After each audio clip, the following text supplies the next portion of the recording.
We're incredibly grateful for your support. Before we begin today's tale, tell us, which city or country are you joining us from? We love connecting with our global audience. Now, let's dive into today's story. Chapter 1, Golden Handcuffs.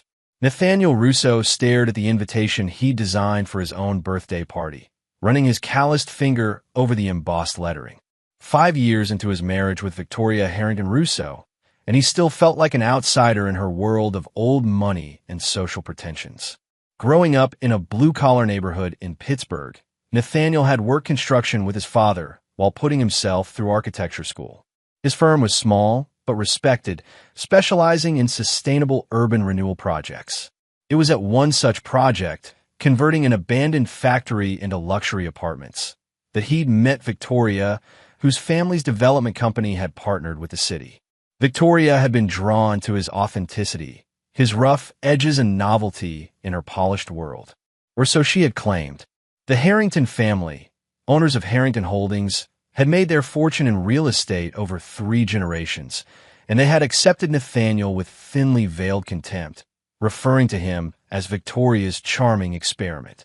"Darling, are you still fussing with those invitations?" Victoria's voice sliced through his thoughts as she entered their dining room. At 34, she remained striking, tall and elegant with copper hair that caught the light and green eyes that could turn from warm to glacial in an instant.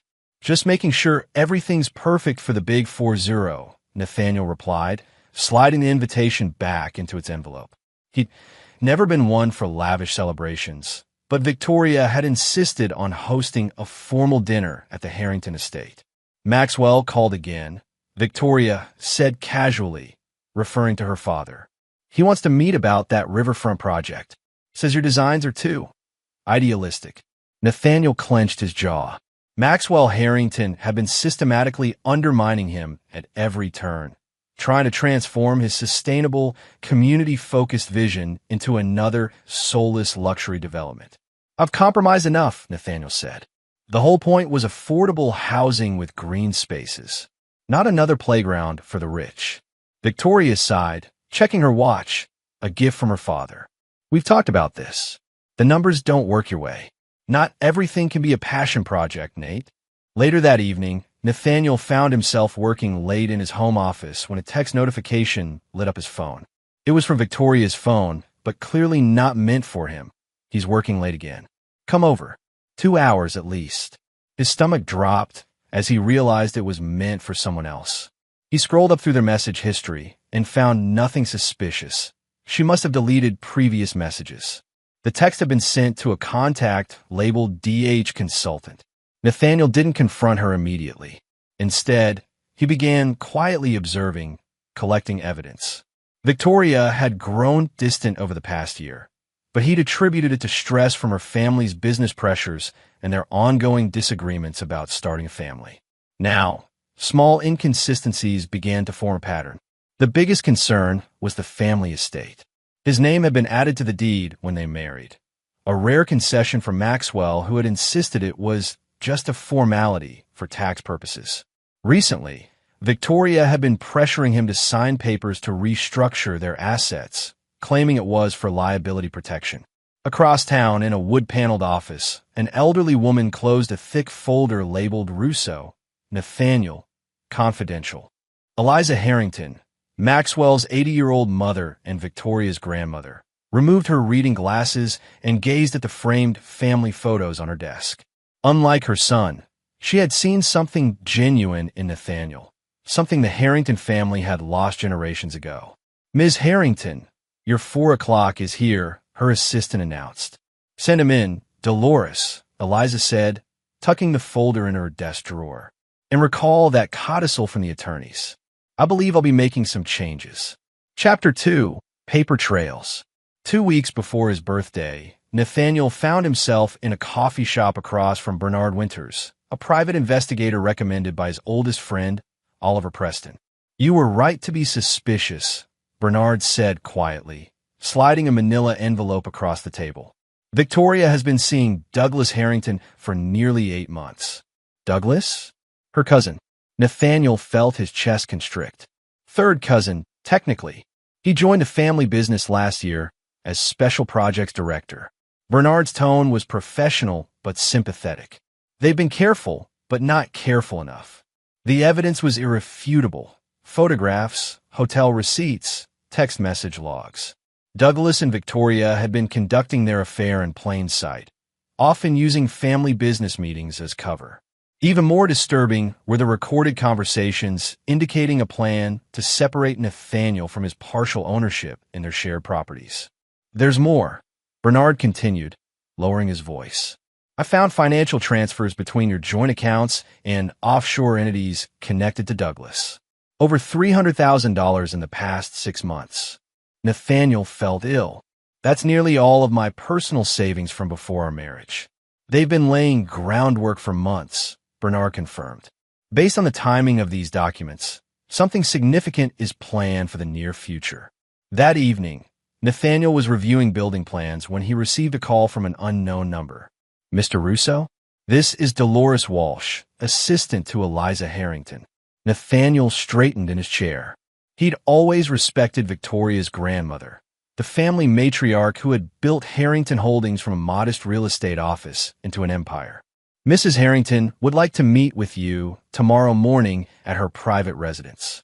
She specified that you should tell no one, including Victoria. May I ask what this is about? She said you would understand the importance of discretion at this time. The line went silent. The next morning, Nathaniel arrived at Eliza's historic brownstone in the city's oldest neighborhood. The house was modest compared to the Harrington estate, but exuded authentic old-world charm. Eliza greeted him herself, her diminutive frame belying the steel in her spine. At 80, she remained sharp as a tack, her white hair perfectly coiffed. You look troubled, Nathaniel, she said, leading him to her study. Though I suppose that's to be expected. Before he could respond, she continued, I've always considered myself a good judge of character. It's why I built this business.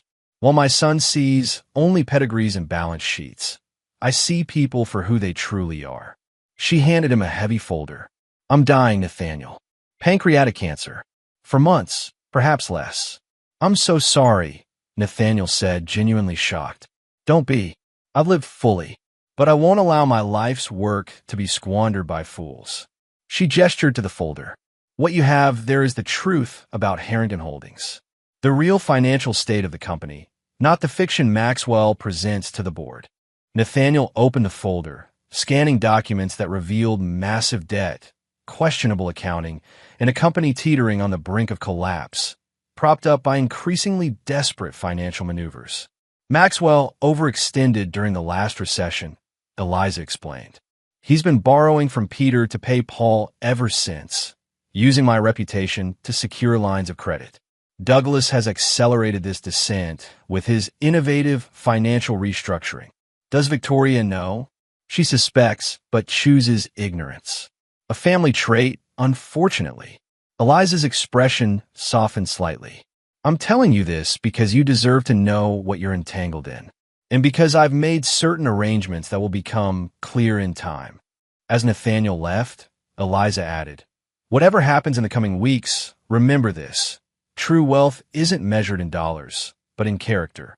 Chapter 3. The Unwrapping. Nathaniel's 40th birthday arrived on a crisp October evening. The Harrington estate was illuminated against the darkening sky, expensive cars lining the circular driveway. Despite his knowledge of Victoria's betrayal, he had decided to attend his own party, a decision that puzzled Oliver, who knew everything. Why put yourself through this? Oliver had asked during their private drink before the event. Some things need to be seen through to the end, Nathaniel had replied. The guests were primarily Victoria's social circle and family business associates, people who had always viewed Nathaniel as an amusing diversion in Victoria's life rather than her husband. He noted that Douglas was particularly attentive this evening, refilling Victoria's champagne glass while barely acknowledging Nathaniel's presence. Maxwell Harrington, imposing at 65 with silver hair and cold blue eyes, commanded the room from his position near the fireplace, occasionally glancing at his watch as if waiting for something. The dinner was elaborate, the conversation artificial. Nathaniel played along, accepting birthday wishes with gracious nods while observing the subtle exchanges between Victoria and Douglas. Their performance was flawless to anyone not looking for the signs. As dessert was being served, Victoria clinked her glass, calling for attention. "We're here to celebrate a milestone for my husband," she began, her voice carrying across the dining room. 40 is a significant age, a time for reflection and new beginnings. The room quieted as Victoria signaled to a server, who brought in a silver tray with an envelope rather than a cake. "I've given considerable thought to the perfect gift," Victoria continued, her smile not reaching her eyes. "And I believe this is exactly what our situation calls for." Nathaniel accepted the envelope, already knowing what he would find inside. The divorce papers were comprehensive, prepared by the Harrington family attorneys. What he hadn't expected was the addendum, a complete release of claims to all Harrington properties, including his stake in projects he had designed. The room erupted in calculated laughter as Victoria moved to stand beside Douglas, who placed his arm around her waist. "Surprise, darling." Victoria's voice dripped with disdain. "I finally found someone worthy of my status. Someone who understands what it means to be a Harrington." Maxwell approached with champagne flutes for Victoria and Douglas, his contempt for Nathaniel no longer concealed. "The construction boy played architect in our world long enough. You'll die as you lived, Nathaniel, poor and alone." The assembled guests, people who had smiled to his face for years, raised their glasses in a mocking toast. Nathaniel noticed a few uncomfortable expressions, but no one spoke in his defense. With deliberate calm, Nathaniel removed a pen from his jacket pocket, a gift from Eliza years ago, and signed the papers without a word. He placed them on the table, nodded once to the room, and walked out, ignoring Victoria's momentary look of surprise at his composure. In the driveway, he passed Eliza's longtime driver, Howard, who slipped him a note. 9 a.m. tomorrow. My office. Crucial. Oliver was waiting in his car at the end of the drive. "That bad?" "Worse," Nathaniel replied, his voice steady. "But sometimes you need to hit rock bottom before you can rebuild." Chapter 4. Hidden Legacy.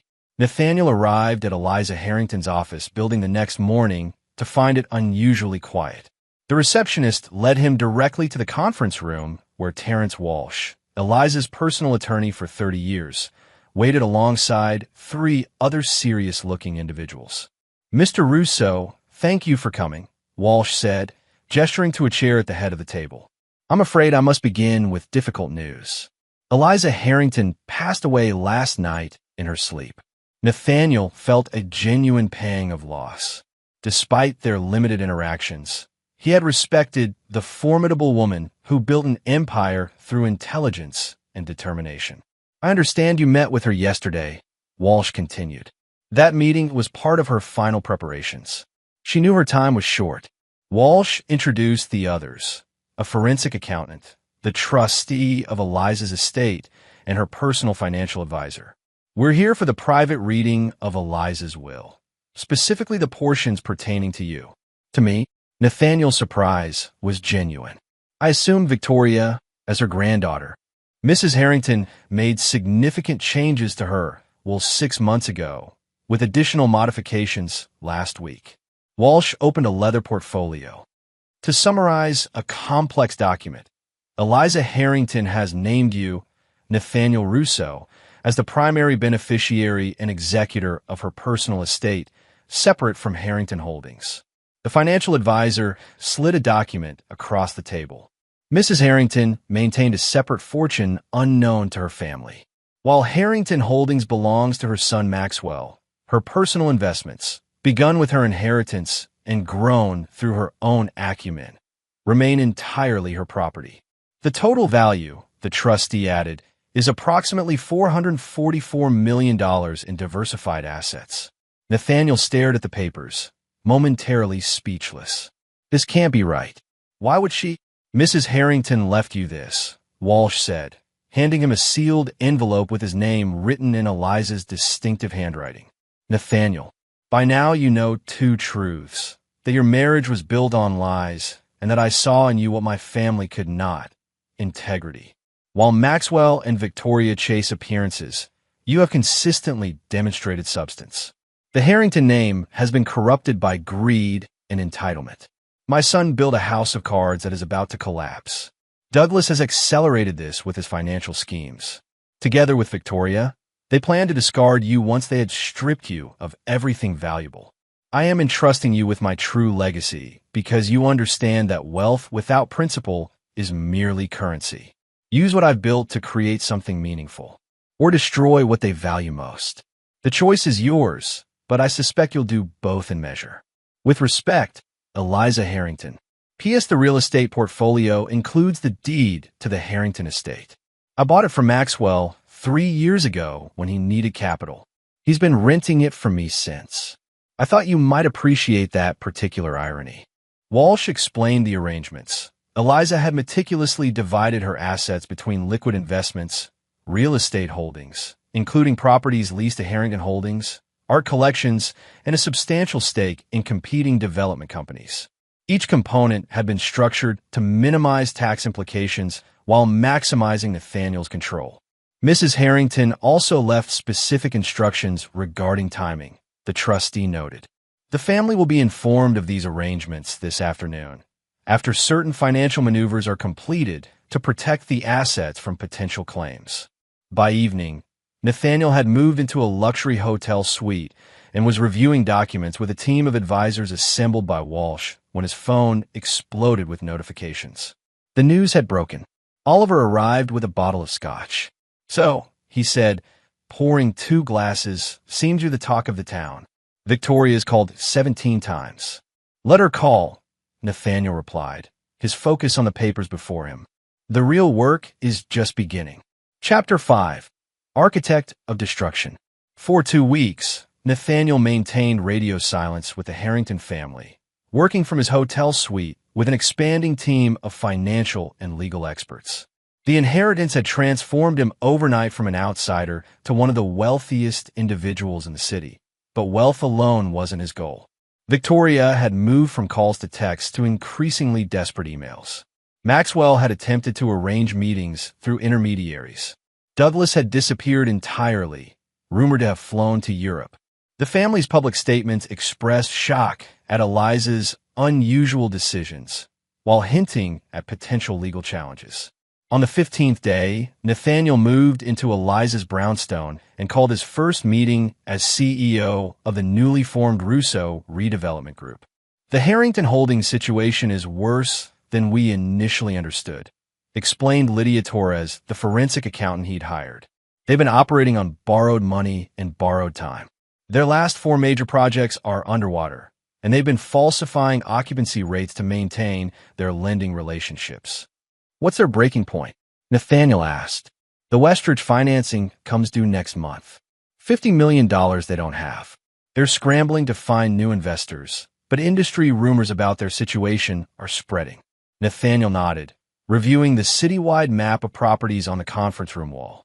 Colored pins indicated Harrington Holdings properties and projects in green, his inherited properties in blue, and vulnerable targets in red. "And the Riverfront project? Construction has stalled due to permit issues," his project manager reported. "But really, they can't meet payroll. The contractors haven't been paid in 3 weeks." "By their contracts," Nathaniel instructed, "offer fair terms, but include exclusivity clauses.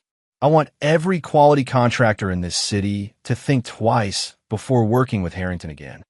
Over the next month, Nathaniel executed a carefully orchestrated strategy. He never attacked Harrington Holdings directly, but systematically acquired their debts from lenders, purchased neighboring properties to their developments, and hired away their key personnel with better offers. When Victoria finally confronted him at a city planning commission meeting, she was visibly strained, her composure cracking. "What do you want, Nathaniel?" she demanded, catching him as he left the building. "Is this all just revenge?" "Revenge? No, Victoria. This is business." His tone was calm, professional. "Your family taught me how it works, remember? My father wants to meet, to discuss terms. There are no terms to discuss. The market is simply correcting years of mismanagement." He checked his watch, her father's gift, which he now wore as a reminder. You should focus on your personal finances. I understand Douglas made some unfortunate investment decisions with your joint accounts before he left. Victoria paled. How did you know about the money he transferred to Geneva? The same way I know about the falsified loan applications with your signature, the investor funds diverted to personal accounts, and the tax discrepancies dating back 3 years. Nathaniel straightened his tie. Eliza kept excellent records. 2 days later, Nathaniel received a call from Maxwell Harrington himself, requesting a private meeting. They met at Eliza's brownstone, Maxwell visibly uncomfortable in his former mother's home. Let's cut to the chase, Maxwell said, declining the offered seat. You've made your point. Name your price to end this vendetta. It's not a vendetta, Maxwell. It's a restructuring. Nathaniel remained standing as well. Harrington Holdings is effectively insolvent. The only thing keeping your creditors at bay is my decision not to call on the debts I've acquired. And why haven't you? Because immediate liquidation would harm innocent employees and contractors. I prefer a controlled disassembly. Maxwell's facade cracked. You destroy a 3-generation family business over a failed marriage? Victoria made a mistake. This isn't about Victoria, Nathaniel interrupted. It's about consequences. Your company has operated on bluster and deception for years, exploiting relationships and cutting corners. That approach has reached its natural conclusion. I'm begging you, Maxwell said, his pride visibly wounded. The family estate is mine legally, as is the riverfront property and the Hampton house, all purchased with Eliza's money when you needed capital. Nathaniel handed Maxwell a folder. However, I'm prepared to offer your employees transitions to my new companies and to honor certain family commitments Eliza valued. The terms were non-negotiable. Maxwell would announce his retirement. The company would acknowledge its financial situation, and an orderly restructuring would commence under Nathaniel's direction. The Harrington name would remain on certain legacy projects, but control would pass entirely to Russo Redevelopment Group. As Maxwell left, broken but with a path forward that preserved some dignity, Nathaniel felt no triumph, only a cold certainty that justice, if not perfect, was at least proportional. Chapter 6: Foundations and Fault Lines. 3 months after inheriting Eliza's fortune, Nathaniel stood on the observation deck of what would soon be the city's most innovative mixed-use development.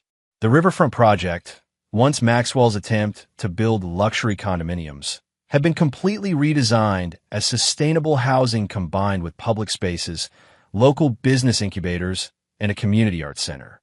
The contractors are ahead of schedule, reported Adrian Lewis, his project director and one of the first executives he'd hired away from Harrington Holdings. Turns out people work more efficiently when they're paid on time and their input is valued. And the affordable housing component, fully funded. The city council approved the additional tax credits yesterday. Nathaniel nodded, surveying the construction site that now embodied his original vision, the one Maxwell had dismissed as idealistic. The irony wasn't lost on him that Eliza's money had made it possible to implement the very plans her son had rejected. The restructuring of Harrington Holdings had proceeded systematically. Rather than dismantling it completely, Nathaniel had surgically removed the corrupt elements while preserving viable operations under new management. Former employees who had been competent but stifled under Maxwell's regime were thriving in the reorganized companies. Not everything had gone smoothly. Victoria had waged a brief but vicious social and legal campaign, attempting to challenge Eliza's will and portray Nathaniel as an opportunistic gold digger who had manipulated an elderly woman. The efforts collapsed when Eliza's detailed records revealed the extent of Victoria and Douglas's financial manipulations. Douglas had returned from Europe to face multiple investigations regarding misappropriated investor funds. His attempt to shift blame to Victoria had backfired spectacularly when her private communications with him were leaked to financial regulators. As Nathaniel left the construction site, his phone rang. It was Oliver. "You need to see this," his friend said without preamble. "Victoria's at the estate, making quite a scene." Nathaniel had moved into the Harrington family estate a month earlier. not out of sentimentality, but because the property was strategically located for his business operations. He had renovated extensively, removing the ostentatious elements that had defined Maxwell's taste. When he arrived, security personnel were trying to manage the situation discreetly. Victoria stood in the driveway, clearly intoxicated, her once immaculate appearance disheveled. "This is my home," she shouted as Nathaniel approached. "Built by MY family, not some jumped-up contractor playing businessman." "Victoria," Nathaniel said calmly, "this isn't productive. Let me call you a car." She laughed bitterly. "Now you're being generous? After destroying everything my family built. Your family destroyed itself through greed and arrogance. I simply accelerated the inevitable." Victoria stepped closer, her voice dropping. "Did you know I'm pregnant? Douglas's child. We were planning our future when you ruined everything." Nathaniel studied her face, searching for truth amid the manipulation. "Congratulations. I suggest you focus on that future rather than a past you can't reclaim." Security began to lead her toward the gate when she broke away, pulling out her phone. "I saved these for when I needed leverage. Still think you have the upper hand." She thrust the phone at him, showing photos of them together during happier times, followed by screenshots of personal conversations, moments he had shared in confidence during their marriage. "The press would love these," she threatened. The real Nathaniel Russo, insecure, desperate to belong, haunted by his working-class origins. Nathaniel took a measured breath. "Release whatever you want, Victoria. Unlike your family, I don't confuse public perception with reality." As she was finally escorted off the property, screaming threats and accusations, Nathaniel felt a strange detachment. The woman he had married existed now only in memory, replaced by this bitter stranger. Later that evening, as he worked in his study, formerly Maxwell's private sanctuary, Nathaniel received an unexpected visit from Eliza's former assistant, Dolores. "I found this while clearing the last of Mrs. Harrington's personal effects," she said, handing him a small leather journal. "She specifically instructed it should go to you after the situation was resolved." The journal contained Eliza's private observations spanning decades, including her growing disillusionment with her son and her concerns about Victoria's character. The final entries detailed her decision to name Nathaniel her heir. "In Nathaniel, I see what the Harrington name once stood for: integrity and vision. While my son measures success in acquisitions, Nathaniel measures it in impact. That is the legacy I choose to perpetuate."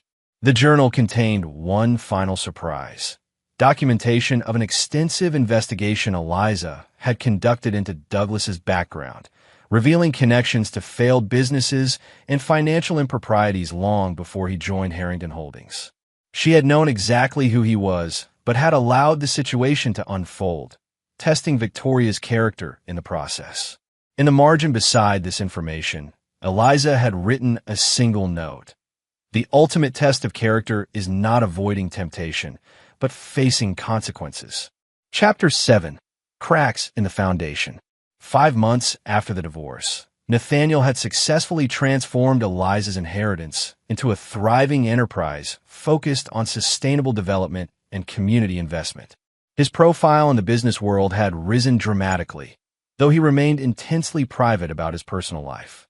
The public narrative around the Harrington family collapse had evolved from scandal to cautionary tale. Maxwell had retreated to a modest property in another state, his reputation in tatters after financial investigators uncovered decades of questionable practices. The family name, once synonymous with power and prestige, was now associated with hubris and failure. Douglas faced mounting legal troubles, having been indicted on multiple counts of securities fraud. His relationship with Victoria had dissolved amid mutual recriminations and financial ruin. Last Nathaniel had heard, Douglas was negotiating a plea deal that would likely include prison time.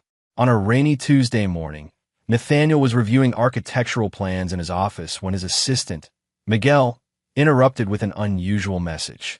"Sir, Victoria Harrington is in the lobby. She's insisting on seeing you. Says it's urgent." Nathaniel considered refusing, but decided against prolonging the inevitable confrontation. Send her up in 15 minutes. When Victoria entered his office, Nathaniel barely recognized her. Gone was the polished socialite. In her place stood a woman visibly worn by stress, though still trying to maintain appearances in designer clothes that now seemed to hang loosely on her frame. "Thank you for seeing me," she said, her voice lacking its usual confidence. "What can I do for you, Victoria?" Nathaniel remained standing, maintaining professional distance. She placed a hand protectively over her visibly pregnant belly. "My situation has become difficult. Douglas has abandoned me financially. The legal fees have depleted what savings I had left." "I'm sorry to hear that," Nathaniel replied, his tone neutral. "But I don't see how that concerns me." "The baby," Victoria said, meeting his eyes directly. "Douglas isn't the father. You are." Nathaniel's expression remained impassive despite the shock of her claim. "That's a serious allegation." "It's not an allegation. It's the truth." She pulled medical records from her purse.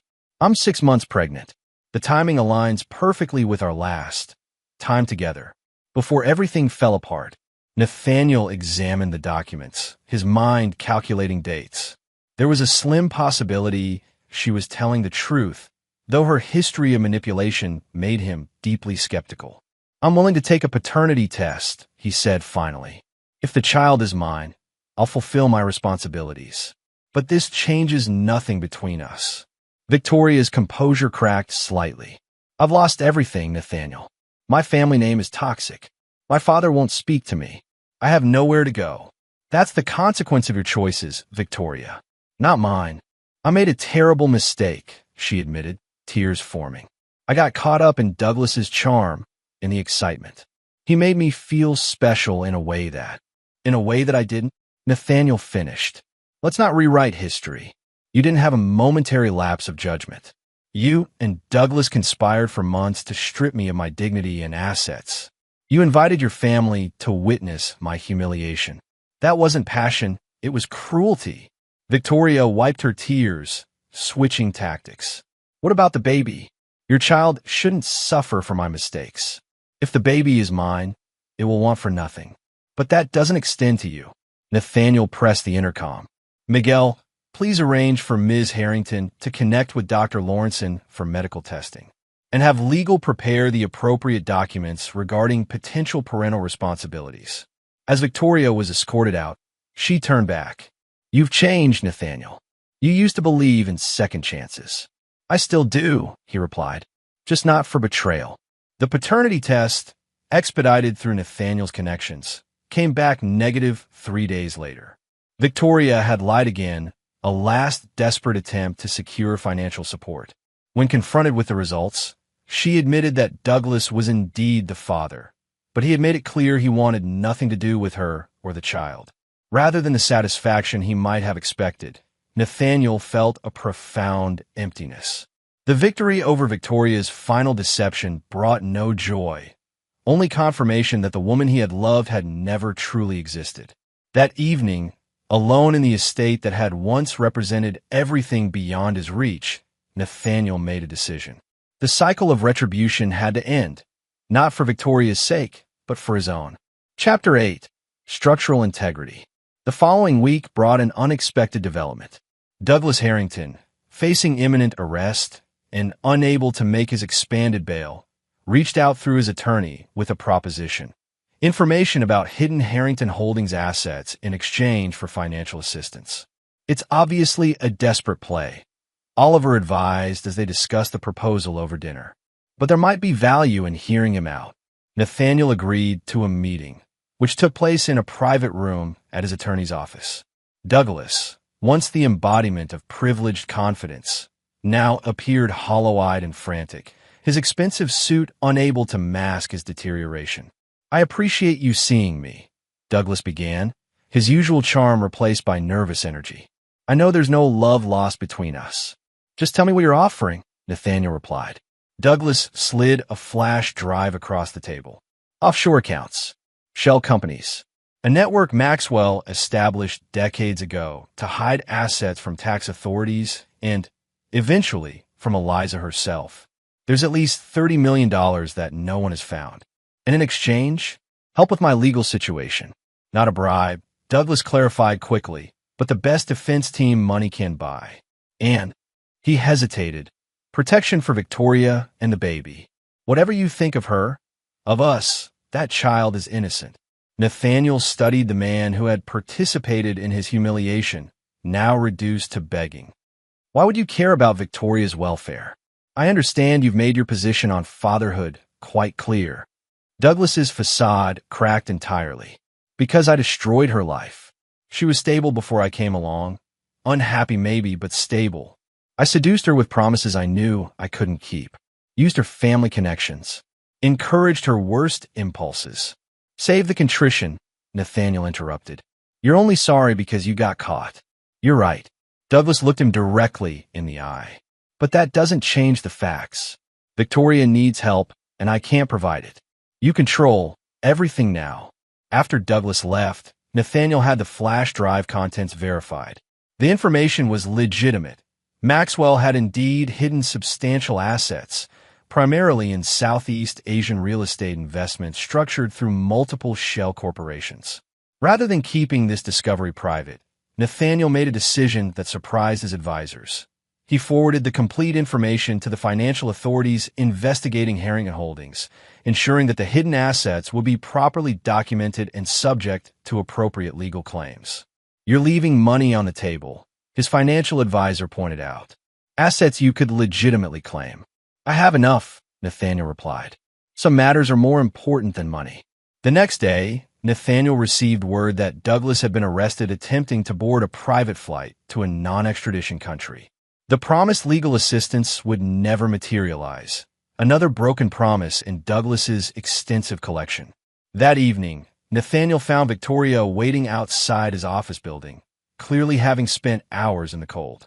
Her pregnancy was now in its final stages, her physical vulnerability impossible to ignore. Douglas was arrested, she said without preamble. He called me from holding, said you were supposed to help him. I never agreed to that, Nathaniel replied. He shouldn't have made promises on my behalf. Victoria laughed bitterly. That's what he does. Well, we all did, I suppose. Promise things that weren't ours to give. She shivered visibly in the winter air. I have nowhere to go, Nathaniel. The bank foreclosed on my apartment. My credit cards are maxed out. My father won't even take my calls. For a moment, Nathaniel saw not the woman who had orchestrated his humiliation, but someone broken by the same forces she had once wielded against him. The architect in him recognized a structure beyond salvage. Come inside, he said finally. We'll figure something out. The arrangement Nathaniel proposed was pragmatic rather than forgiving.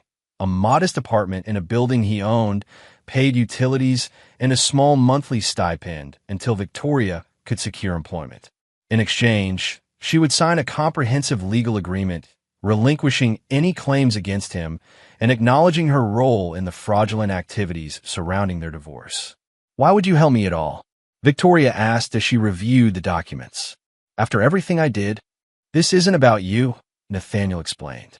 It's about who I choose to be. Eliza saw something in me worth preserving, a foundation of decency that your family couldn't corrupt. I won't abandon that now. Victoria signed the papers with trembling hands. You really loved me once, didn't you? Despite everything, I loved who I thought you were, Nathaniel corrected. That person doesn't exist. Maybe she never did. As Victoria left his office for the last time, Nathaniel felt no closure, only the certainty that some structures, once compromised, could never be made whole again. The victory wasn't in destroying Victoria or the Harringtons. It was in preserving himself amid their collapse. Chapter 9. Blueprints. 6 months later, on a clear spring morning, Nathaniel stood at the podium during the ribbon-cutting ceremony for the completed riverfront development, now named Eliza Commons in honor of the woman whose vision had made it possible. The project had exceeded expectations. The affordable housing units were fully occupied, the public spaces thrived with community activities, and the small business incubator had already launched a dozen local enterprises. What had once been Maxwell's vision of exclusive luxury was now a vibrant, inclusive neighborhood that had become a model for sustainable urban development nationwide. Today represents not just the completion of a building project, Nathaniel told the assembled crowd, but the realization of a philosophy that development should enhance communities, not displace them. That profit and purpose can coexist. That the true measure of success is impact, not acquisition. Among the attendees, Nathaniel spotted Oliver with his wife and children, beaming with pride. Several former Harrington Holdings employees who had transitioned to Russo Redevelopment stood nearby, their careers revitalized under new leadership.